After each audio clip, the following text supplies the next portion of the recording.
There is a stone lying in a quarry in Lebanon that weighs 1,650 tons. That is roughly 4 fully loaded jumbo jets, 1 block of limestone, 19 meters long, 6 meters wide. Cut on every side by human hands, squared, finished, and never moved. It is still lying where it was carved 2,000 years later, with the bedrock holding it at one end. It is the largest stone block ever cut by human beings. Anywhere, in any period. And for 100 years, almost everyone who has stood in front of it has said the same thing, that it's impossible, that no one could have moved it, that it proves something strange about the ancient world.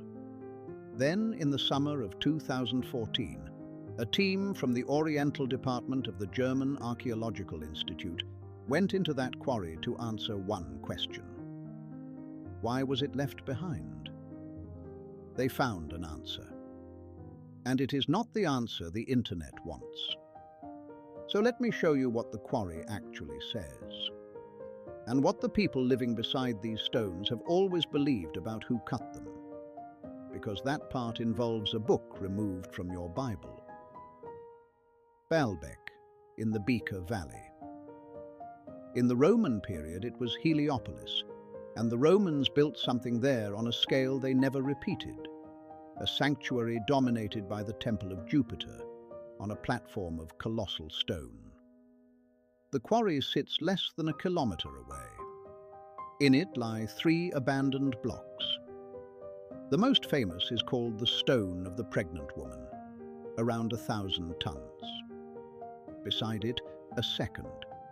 And beneath them both, uncovered in 2014, the largest of all. Here is what the excavation established. These blocks were not abandoned because they were too heavy. The team documented why the 1,000-ton block was rejected. The stone quality along one edge was poor. Flawed rock. A block that size with a weakness in it risked cracking under its own weight the moment it moved. So they left it and started another. Think about what that means, because it reverses everything. They didn't stop because they couldn't move it. They stopped because the stone wasn't good enough, which means moving it was the part they were confident about. Which raises the question the whole internet skips. How? Picture it before we explain it. Hundreds of men on ropes in the sun, hauling something heavier than a warship across open ground, with no engine anywhere on Earth. And we are not guessing. The Romans wrote manuals. Vitruvius gave an entire book to machines: cranes, pulleys, capstans, winches. The principle is unglamorous and devastatingly effective. You do not lift 1,000 tons, you multiply force. A capstan is a vertical drum turned by men pushing bars. Every turn converts a walking man into an enormous pull. Add a block and tackle, rope through multiple pulleys, and each pulley divides the force needed again. Line up dozens of capstans on one load, and the arithmetic stops being impossible and becomes a logistics problem. Under the block, rollers on a prepared road, and the quarry sits slightly above the temple, so the haul runs downhill. Then patience. A few meters at a time, for weeks, with carpenters rebuilding the track ahead of the block as it advances. None of it needed anything the Romans lacked. Rope, timber, bronze, mathematics, and an enormous amount of organized human labor. But knowing how it was done does not make it ordinary, because the blocks in the quarry never moved. Look at the ones that did. Set into the western wall of the Jupiter platform are 3 stones laid side by side, the trilithon. Each weighs in the region of 800 tons, and they are not lying on the ground. They were raised, set into a wall meters above the foundation, fitted so precisely against one another that the joints are famously tight. Sit with that.